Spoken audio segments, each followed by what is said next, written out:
Welcome to Brain Roots IS. Today we will study Neo-Roman architecture. ये एक ऐसी architectural language है जिसे ब्रिटिश एम्पायर ने अपनी पावर, अपनी अथॉरिटी को इंडिया में सॉलिडिफाई करने के लिए इस्तेमाल किया। लेकिन ये समझना जरूरी है कि ये सिर्फ बिल्डिंग्स नहीं थी, ये पत्थर में लिखा गया एक पॉलिटिकल स्टेटमेंट था। तो चलिए शुरू करते हैं हमारे पहले सेक्शन से, इन new capital and old tactic. हम सबसे पहले यह समझेंगे कि इस पॉलिटिकल पिवट की, यानी इस बदलाव की जरूरत ही क्यों पड़ी। आखिर क्यों एक पूरे एम्पायर की कैपिटल को शिफ्ट करना पड़ा। तो बात है साल 1911 की। The British empire announced a monumental decision कि वो अपनी कैपिटल कोलकाता से दिल्ली शिफ्ट कर रहे हैं। अब ये कोई रैंडम अचानक लिया गया डिसीजन नहीं था, इसके पीछे एक बहुत ही कैलकुलेटेड इंपीरियल स्ट्रैटेजी थी। तो इंपीरियल मैंडेट क्या था, समझिए। सबसे पहले प्रॉब्लम क्या थी, देखिए। जो पहले का इंडो गॉथिक स्टाइल था, जिसे हम विक्टोरियन आर्किटेक्चर भी कहते हैं, उसे अब क्लटर्ड और आउटडेटेड माना जा रहा था। ये इंडियन मोटिव्स और गॉथिक रिवाइवल आर्किटेक्चर का एक फ्यूजन था, लेकिन अब ये ब्रिटिश पावर को ठीक से रिप्रेजेंट नहीं कर पा रहा था। गोल बिल्कुल क्लियर था, राज के लिए एक नई इमेज प्रोजेक्ट करनी थी, और ये इमेज 3 पिलर्स पर बेस्ड थी। पहला, ऑर्डर, यानी कंट्रोल और एफिशिएंट गवर्नेंस। दूसरा, मॉन्यूमेंटालिटी, ताकि एम्पायर का शेयर स्केल और शान दिखे। और तीसरा, सबसे जरूरी, परमानेंस, यह मैसेज देना कि ब्रिटिश रूल यहां हमेशा के लिए है।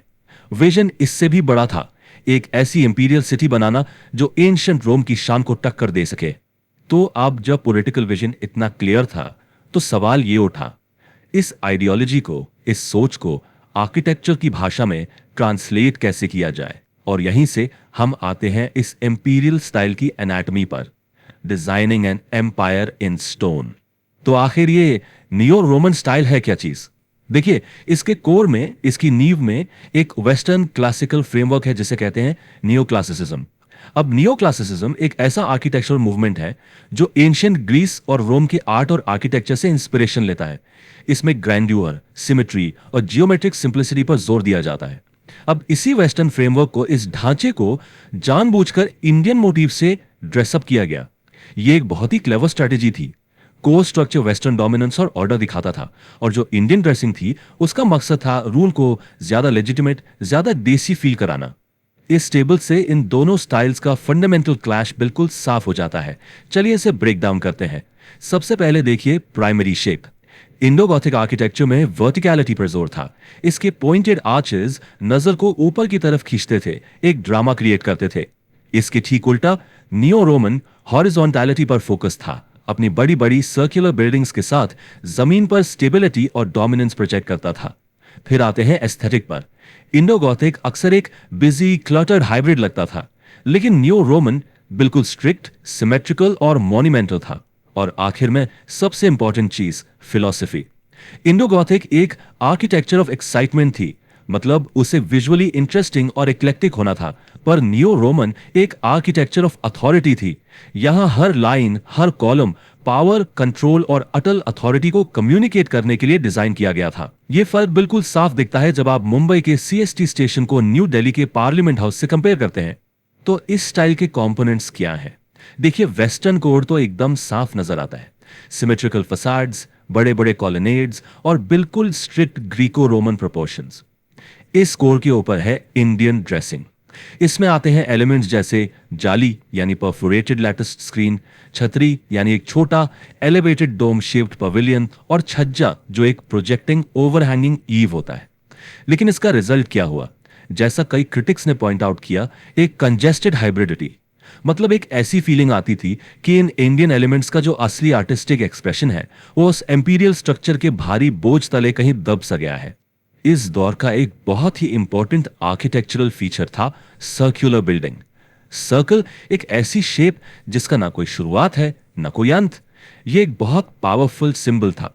यह एक यूनिफाइड, एक सिंगुलर इंडिया को रिप्रेजेंट करने के लिए था। एक ऐसा इंडिया जिसे ब्रिटिश के बिनाइन गाइडेंस में एक साथ लाया गया था। और इसका सबसे बड़ा example of course parliament house है।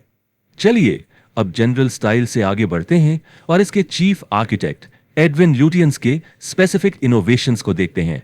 यह सेक्शन है लुटियंस सिग्नेचर ऑन स्टोन। वो क्लेवर डिटेल्स जिनके जरिए उसने इंपीरियल मैसेज को सीधा आर्किटेक्चर में एम्बेड कर दिया। ल्यूटियंस का पहला बड़ा इनोवेशन था अपटर्न्ड डोम। उसने जानबूझकर मुगल आर्किटेक्चर के कैरेक्टरिस्टिक बल्बस यानी फूली हुई अनियन शेप डोम को रिजेक्ट कर दिया। इसके बजाय उसने सांची के ग्रेट स्तूपा, जो एक इंपॉर्टेंट बुद्धिस्ट मॉन्यूमेंट है, से इंस्पिरेशन ली और एक फ्लैटर हेमिस्फेरिकल डोम बनाया। यह एक बहुत ही पावरफुल पॉलिटिकल स्टेटमेंट था।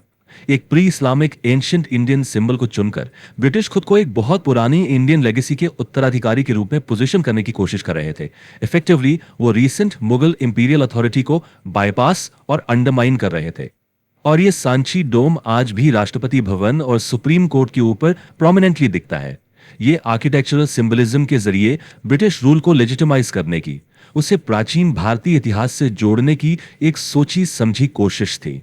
दूसरा की इनोवेशन था दिल्ली ऑर्डर। अब देखिए, क्लासिकल आर्किटेक्चर में ऑर्डर का मतलब होता है कॉलम और उसके कैपिटल का स्टाइल, जैसे सिंपल डोरिक, स्क्रोल्ड आयोनिक या ऑर्नेट कोरिंथियन।